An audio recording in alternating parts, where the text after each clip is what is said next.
Hi everybody, Dan here. Let's go over last week's quiz with this bare bones PowerPoint. First question, the trait approach.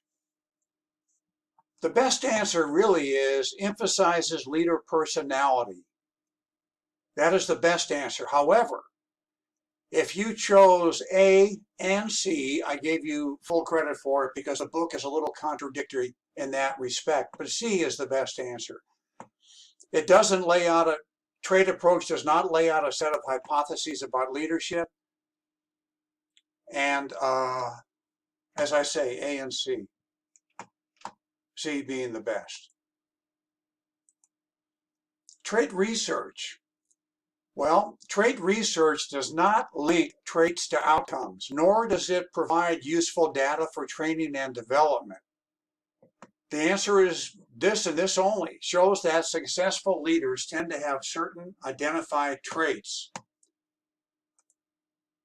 Mary has managed a mailroom for 2 years. Management views Mary as a person with special leadership talent, such as intelligence, sociability, and determination. Well, these are traits.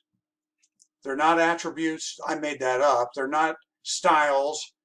It has nothing to do with a managerial grid, and there's no such thing as a managerial grid approach, and it's not skills. The answer is A.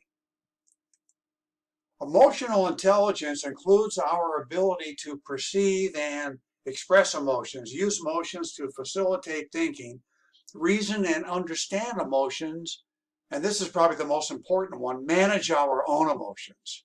So the answer is E, all of the above.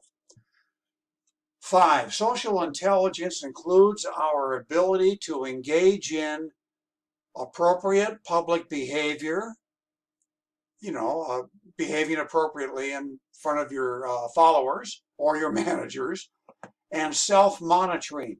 It has nothing to do with acquiring social status. So the answer is A and B. The skills approach suggests that leaders are 1 in a million. No, it doesn't. You could say that the trait approach suggests that leaders are 1 in a million. People, born to lead. The skills approach is much more democratic. It suggests that anybody with the smarts enough to be trained can become a leader. So it's much more democratic, it's more optimistic, and the answer is false. Sadly, crystallized cognitive ability tends to diminish over time. You may have been fooled by me putting in this word sadly, which makes the sentence sound more true. But if you do the reading, you will have read that crystallized cognitive knowledge refers to ancient knowledge, that has been solidified into your memory for decades. This is why older people are often characterized as being able to remember something that happened 50 years ago in detail and not be able to remember where they put their car keys 5 minutes ago. This does not, incidentally, describe your professor. So the answer here is false. Perspective taking means that a leader must hold fast to his or her vision for the organization and not be distracted. No, perspective taking means just about the opposite.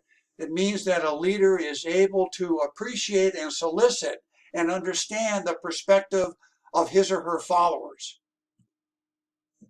Otherwise, it'd be your way or the highway, which is not, characteristic of a good leader.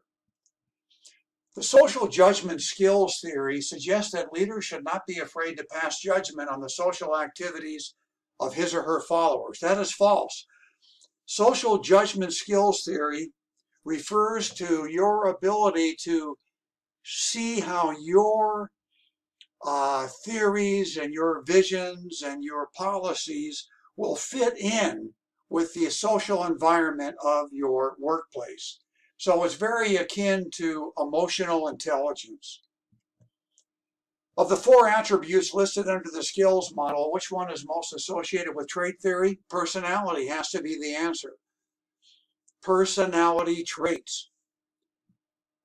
Everybody did pretty well on these quizzes. Of course, they're open book, so I expect you to do well. but everybody did. And I'll wrap this one up. So I'll see you on the next screencast. Bye-bye.